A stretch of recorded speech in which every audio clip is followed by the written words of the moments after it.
सिर्फ योगी जी इतने तक ही नहीं रुकते। आप सबको मैंने एक सिंगल वीडियो से ये बताया था कि किस तरीके से अंग्रेजों के समय, जी हाँ, आजादी से पहले का एक अवैध कब्जा जो भारतीय सेना की जमीन पर कब्जा किया गया था कानपुर के कंटोनमेंट एरिया में, उस जमीन को योगी आदित्यनाथ की सरकार ने खाली कराया। वो करोड़ों अरबों की जमीन थी, उस जमीन को वापस हमारे भारतीय सेना को सौंपा। तो आज लाखों एकड़ जमीन हमारी उत्तर प्रदेश में योगी सरकार ने लैंड पूल में इकट्ठा कर रखा है। उसका इस्तेमाल क्या कर रहे हैं?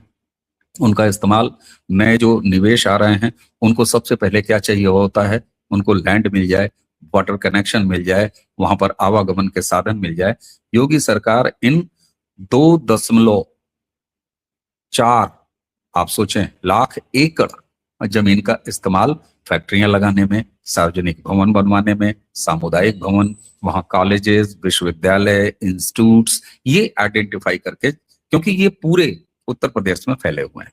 तो आप सोचें, अगर इरादे नेक हों, नियत में खोट ना हो, तो सिर्फ लॉ एंड ऑर्डर नहीं सुधारा जा सकता, बल्कि योग पथ से राजपथ पर आया हुआ एक सन्यासी जब 25 करोड़ आबादी वाले उत्तर प्रदेश का मुख्यमंत्री बनता है, तो वो हर घर शौचालय भी देता है। 62% से ज्यादा की भागीदारी एक्सप्रेसवे की पूरे भारत में उत्तर प्रदेश के नाम पर रखता है। 1 ट्रिलियन इकोनॉमी का लक्ष्य रखता है, उस तरफ आगे बढ़ता है। डिफेंस कॉरिडोर का सपना साकार होता है। हर जिले में एक विश्वविद्यालय होता है। एयरपोर्ट्स की बाढ़ आती है।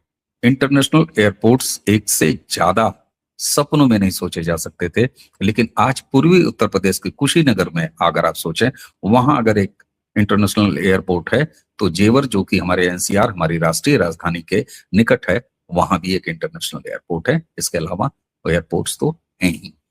ये होता है तब जब 44-45 साल से पूर्वांचल, बहुत बड़ा इलाका बिहार का और बहुत बड़ा इलाका नेपाल का, जो जापानी इंसेफेलाइटिस नाम की बीमारी से चपेट में, जिनमें हजारों हजार बच्चे वो मरते थे, और उसके बाद जो बच जाते थे जीवन भर के लिए अपाहिज और अपंग होते थे, उसका समूल नाश ऐसा नहीं हुआ किसी जादू से, केवल राष्ट्रीय कार्यक्रम, सुरक्षा के साथ सफाई, सैनिटेशन, पीने के सही पानी का प्रबंधन, और आज जापानी इंसेफेलाइटिस शून्य है।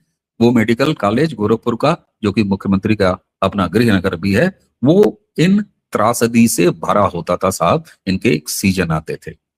तो ये होता है जब कमिटमेंट बिल्कुल पक्का हो, 100% हो, तो वक्फ बोर्ड के इस तरह के घोटाले भी सामने आ जाते हैं। 2.5 लाख एकड़ की जमीन भी कीमत करोड़ की जमीन भी सामने आ जाती है। 73,000 प्रॉपर्टीज का गायब होना भी सामने आ जाता है। किसने गायब किया, किसने गायब करवाया, किसने कब्जा किया, आज काबिज है, उन सबके नाम भी आ जाते हैं। और योगी जी को यह काम बहुत पसंद है। कई बार पब्लिक मंचों पे उन्होंने कहा है कि मुझे तो ये काम बहुत पसंद है। मुझे रिसेंट आपको चलते चलते बताऊं, तो योगी जी ने एक कार्यक्रम में कहा कि हमारे पास डीजीपी आए। उस दिन तक वो डीजीपी थे और वो एक साथ में फाइल लिए थे। योगी जी ये कहते हैं कि मैंने सोचा शायद ये अब रिटायरमेंट आ रहा है, तो अपने एक्सटेंशन की फाइल लेके सामने आए कि साहब मेरा एक्सटेंशन कर दो। लेकिन डीजीपी साहब ने ये कहा कि साहब ये फाइल है, आप फॉरेंसिक के लिए एक जमीन देख रहे हैं, और यहीं बहुत नजदीक लखनऊ के एक बड़ी जमीन है जो कि अवैध रूप से कब्जा की गई है। अगर आप ये जमीन ले लें तो फिर पुलिस के लिए वो फॉरेंसिक इंस्टीट्यूट की जमीन वाली समस्या समाप्त हो जाएगी। योगी जी ने पब्लिकली कहा कि अरे लाइए ये फाइल मुझे दीजिए, मुझे तो ये पसंद है, यही काम पसंद है। तो योगी जी को वक्फ बोर्ड का घोटाला अब पसंद आने वाला है, इसमें कोई शक नहीं है।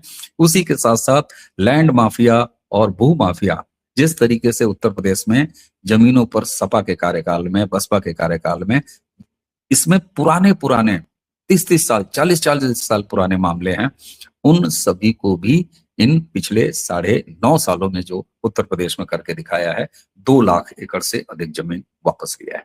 ये होता है जब कमिटमेंट पक्का होता है।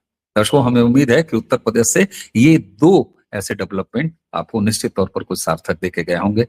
अगर वीडियो आपने अब तक देखा है तो इस वीडियो को शेयर जरूर कीजिएगा।